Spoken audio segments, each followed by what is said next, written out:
Welcome, Kurt. Thanks so much for joining me today. Yeah, it's great to be here. Thanks for having me. I've told everyone that you're one of my colleagues here at Bright Horizons College Coach, but I would love to know your background. Like, you're here to talk to us about getting a bachelor's in music, that kind of a thing. So, what's your background? It's a great background, so I'd love for them to hear all about it from you. Yeah, educationally, I was trained as a musician. I was trained specifically as a composer. So went to undergraduate for that and also did two graduate degrees in composition at Stanford University before I went and worked in admissions. And most of my professional experience is actually in the arts. I worked at California Institute of the Arts, which a lot of people know as CalArts out here in Los Angeles, and also worked at a sister art school called Art Center College of Design after that. And between those two, I was the chair of the music department at the New Mexico School for the Arts in Santa Fe, New Mexico. So really all about the arts. I mean, until you got to us, and we're very glad to have you because this is not it was not my area of expertise, that's for sure. So what advice, I mean, what kind of advice would you give to students who want to pursue a conservatory education in music? And how do they know that what they want, I should kind of back up and say, how do they know that what they want is a conservatory education in music as opposed to just like a Bachelor of Arts in music? That's a good question. Conservatory education is going to be the vast majority of your schooling is going to be in music. It's going to be in your professional training. So that would be your instrument, or in my case, composition. You will supplement that curriculum with music theory, music history, and a number of performance and ensemble requirements that come along with it. So in my undergraduate degree, I had 112 units that I needed to complete. 100 of those were in the conservatory and 12 were for the liberal arts. Hmm. For students who are maybe interested in combining their education between music and another field, they might be a student who has curiosities in different academic areas. BAs in music can be great for that. The institution that I went to, Oberlin, was known for a double degree program. So students concurrently completed a bachelor's in music and a bachelor's of arts. So there are options out there for students. Hmm. Hmm.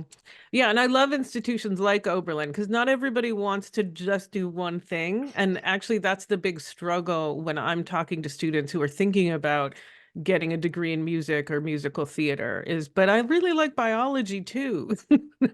Yeah, So, exactly. And that's something that we know really well in our house. My wife is also a graduate at the conservatory. She has a bachelor's in music and flute. hmm. And she also completed a BA in neuroscience while she was at Oberlin. So, and that's actually a very common combination is students who have an interest in a performing art and a lab science.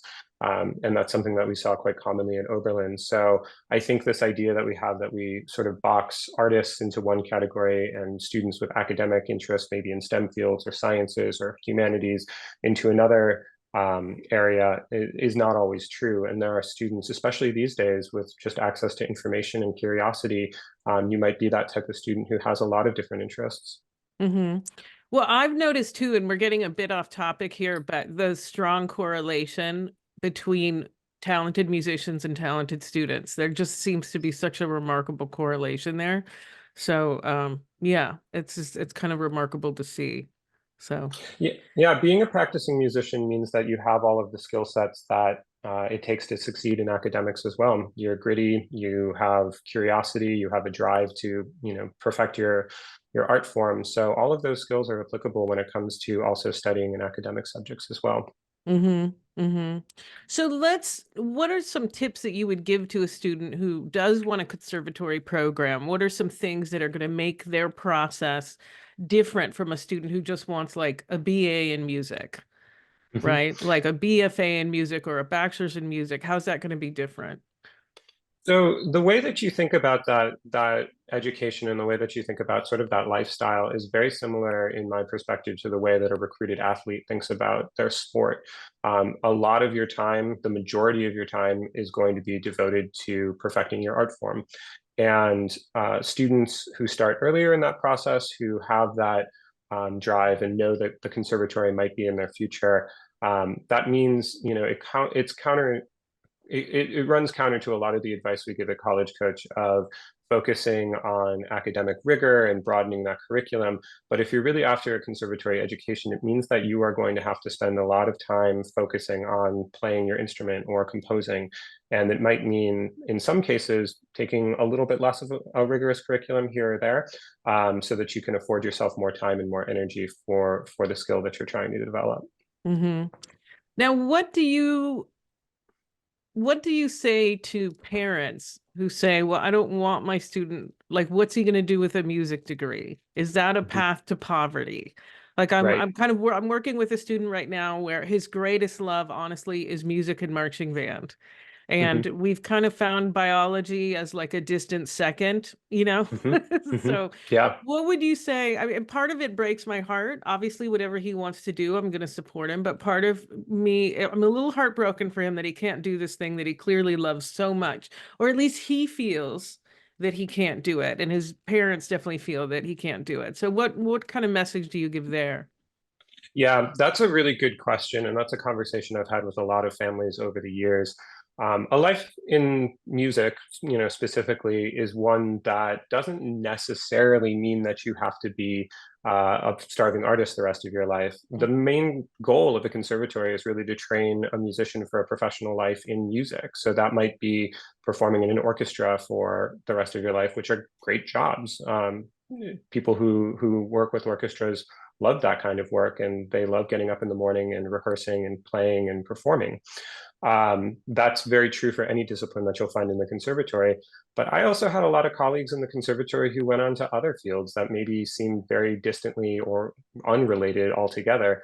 I had a percussionist friend who went on to law school after they graduated from conservatory. I've had students go on to med school after doing conservatory auditions and deciding that's actually what I want to be doing.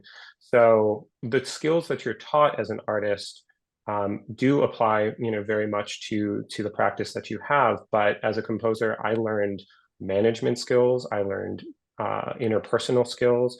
I learned how to be detail oriented. And those are skills that translate to any number of different professional pursuits after college. I know that I wouldn't have been able to run a music department in a high school if I hadn't known how to manage people and to create schedules and create timelines and create goals that groups can move towards together. And a lot of that translates to business, entrepreneurship, and other fields. So your education can be a stepping stone to a number of different areas that people find rewarding in different ways. Hmm. Yeah, I couldn't agree more. So many of and honestly, businesses are often looking for people with so-called soft skills, right? They know Mm, that what you learn in college is usually not going to be directly applicable. So, right. um, all right, so let's talk about what the audition process is like. Like, let's kind of get into the nitty-gritty of the advice that maybe you've given your students when they're like, I want to go to Juilliard, or I want to go to one of these, really selective, or even like a moderately selective, which is still pretty selective, I think, when it comes to Mhm. audition-based programs. What sort of tips would you be giving? Yeah, this day and age, it's actually a lot easier to connect with faculty than it used to be. I think people are a lot more used to sort of video conferencing and making those types of digital connections. It used to be that you'd have to kind of travel, visit, do a summer program. But the number one tip that I give to students is don't go into an audition cold. Don't go into an audition without first knowing who you're auditioning with. A big part of going on to conservatory is finding the right faculty member that you're going to be studying under. This is still a master apprentice kind of style learning. And you need to know that that individual is going to work well with you and you're going to work well with that individual. So the first step for auditioning, I always give students is a year and a half, 2 years before, reach out to the faculty at a conservatory, say that you're interested in possibly attending. Would they like, or would they be able to do a lesson? Would they be able to do a virtual lesson? You might be in town or you might not be able to travel there. But moving around and kind of getting to know those faculty who you might work with is a great first step so that when you do encounter them in the audition later on, a year or two later, you'll know who they are, you'll have worked with them previously, and you're really just kind of updating them on the progress that you've made since that time that you met.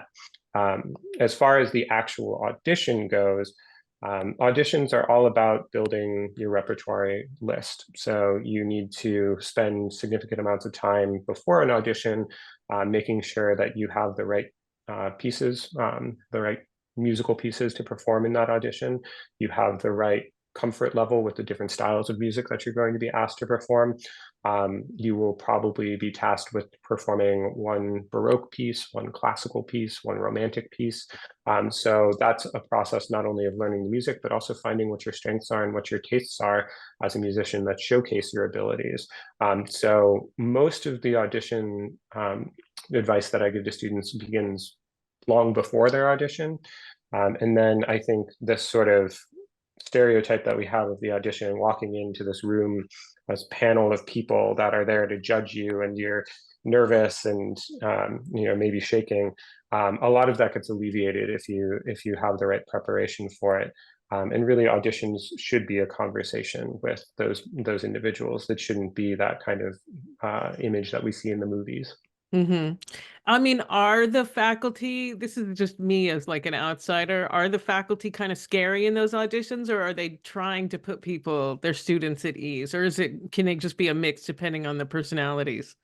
It can definitely be a mix, and musicians, just like any artists, are known for their eccentricities. So I've been in some scary auditions. I've been in some Mm-hmm. totally friendly auditions that I didn't expect.